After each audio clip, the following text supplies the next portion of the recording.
Assalamualaikum warahmatullahi wabarakatuh. Perkenalkan, nama saya Marsyana Bella Priadi selaku perwakilan dari kelompok 3. Pada kesempatan kali ini, kami akan mempresentasikan pitch deck yang sudah kami buat. Berikut ini adalah nama-nama kelompok kami, dan selanjutnya akan dilanjutkan dengan anggota kami untuk mempresentasikan pitch deck yang sudah kami buat. Fruit sando merupakan sandwich yang diisi dengan buah-buahan segar dan krim kocok atau whipped cream yang lembut di antara dua potong roti susu Jepang yang dikenal sebagai shokupan. Shokupan itu sejenis roti yang sedikit manis. Sedangkan asal-usul fruit sando yaitu ada berbagai macam teori tentang bagaimana fruit sandwich berasal dari Jepang. Selanjutnya ada egg sando, makanan khas Jepang yang bisa dicoba buat sendiri di rumah. Salah satunya adalah egg katsu sando, yaitu sandwich telur diapit roti tawar yang cocok dijadikan sarapan atau bekal makan siang. Selanjutnya adalah visi dan misi dari usaha kami. Yang pertama adalah visi. Usaha kami memiliki visi untuk menciptakan produk yang tidak hanya mengundang selera dan kebutuhan konsumen, tapi juga memperhatikan aspek-aspek kemanusiaan dan keberlanjutan dalam setiap tahap produksi. Dengan gaya hidup manusia yang sibuk, kami ingin produk kami berfokus pada praktisitas yang memungkinkan konsumen kami menikmatinya di mana saja dan kapan saja. Misi dari usaha kami yang pertama adalah terus mengembangkan berbagai varian fruit sando yang unik, menarik, dan lezat dengan bahan-bahan yang segar dan berkualitas.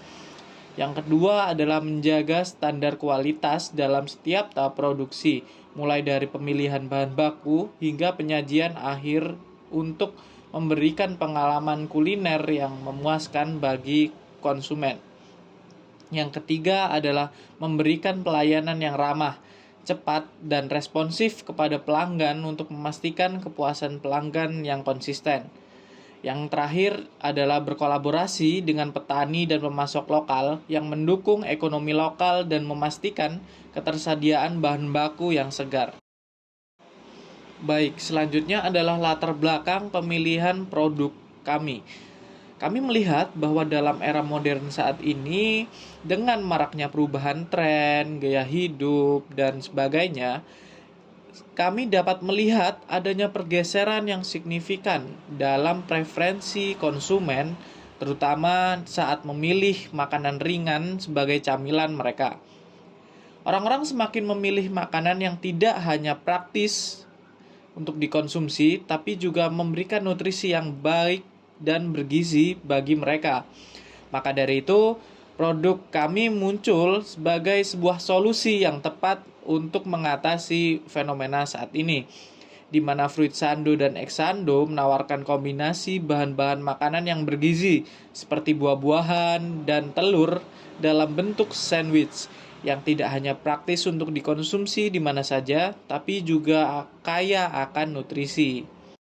Selanjutnya adalah proses pembuatan prototipe. Untuk pembuatan prototipe dibutuhkan bahan-bahan seperti roti tawar, stroberi, dan whipped cream.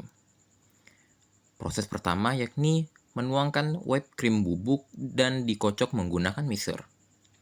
Selanjutnya, menyiapkan 1 lembar roti. Lumurkan whipped cream yang sudah dikocok tadi ke roti tawar. Susun stroberi yang sudah dicuci di atas whipped cream. Lumurkan whipped cream lagi hingga menutupi stroberi. Tutup dengan 1 lembar roti. Bungkus dengan plastik wrap dan masukkan ke kulkas. Setelah didiamkan di kulkas, potong menjadi 2 bagian. Selanjutnya, yakni proses penjualan. Yang pertama adalah proses penyusunan RAB. Selanjutnya, perundingan keuntungan yang akan kami ambil. Selanjutnya, yakni penentuan harga akhir. Harga akhir merupakan hasil dari perundingan keuntungan yang telah disepakati oleh kelompok. Dan yang terakhir adalah penjualan kepada teman-teman terdekat dan mahasiswa di Universitas Brawijaya. Baik, selanjutnya kami akan mendeskripsikan terkait dengan matriks gen yang kami gunakan dalam proyek penjualan fruit sando yang dilakukan oleh kelompok kami. Sebelumnya perlu diketahui bahwa matriks gen ini merupakan sebuah alat visual yang digunakan dalam manajemen proyek kami guna untuk memetakan tugas dan kegiatan yang harus dilakukan dalam proyek kami ini. Matriks ini biasanya digunakan untuk menggambarkan jadwal yang dibutuhkan proyek selama periode waktu yang telah ditentukan, sehingga pada proses eksekusinya nanti dapat dilakukan dengan lebih terstruktur. Oke, adapun komponen-komponen yang terkandung dalam matriks gen yang digunakan oleh kelompok kami, yang pertama adalah terdapatnya tabel daftar aktivitas. Tabel ini berfungsi untuk menunjukkan aktivitas apa saja yang kami lakukan dalam proses eksekusi dari proyek ini. Komponen yang kedua adalah terdapatnya text bar ataupun bar tugas. Bar biru yang membentang secara horizontal pada tengah kolom berfungsi sebagai representasi visual dari tugas ataupun kegiatan yang dilakukan dalam proyek tersebut. Panjangan dari suatu bar menunjukkan durasi yang dibutuhkan dalam proses eksekusi dari aktivitas tersebut. Adapun kolom-kolom yang berisikan nomor berfungsi sebagai penunjuk waktu berapa minggu yang diperlukan dalam proses penyelesaian dari tabel daftar aktivitas.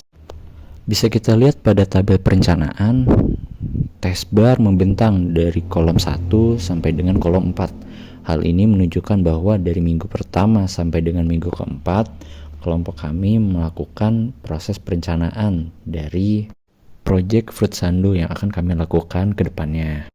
Oke, turun ke bawah pada tabel research pasar, task bar membentang dari kolom nomor 3 sampai dengan kolom nomor 6. Hal ini menunjukkan bahwa pada minggu ketiga dan minggu keempat, selagi melakukan proses perencanaan, kelompok kami juga melakukan proses research pasar guna untuk mengetahui target audiens ataupun target konsumen yang akan kami targetkan pada proses penjualan di akhir nanti.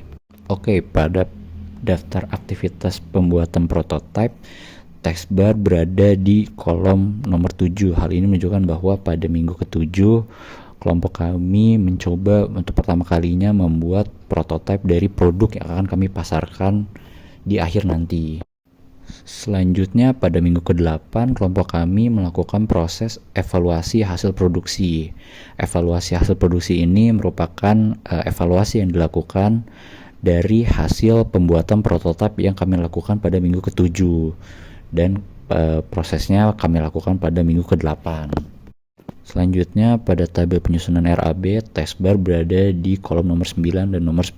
Hal ini menunjukkan bahwa pada minggu ke-9 sampai dengan minggu ke-10 kelompok kami fokus dalam pembentukan ataupun penyusunan RAB dari produk yang akan kami pasarkan di akhir nanti. Selanjutnya pada tabel terakhir yaitu tabel penjualan, text bar membentang dari kolom nomor 11 sampai dengan nomor 11. Hal ini menunjukkan bahwa pada minggu 11 dan minggu ke-12 kelompok kami sudah melakukan tahap finalisasi ataupun tahap penjualan dari seluruh proses yang telah dilakukan di minggu-minggu sebelumnya. Selanjutnya ada RAB dari produk kami atau rencana anggaran biaya.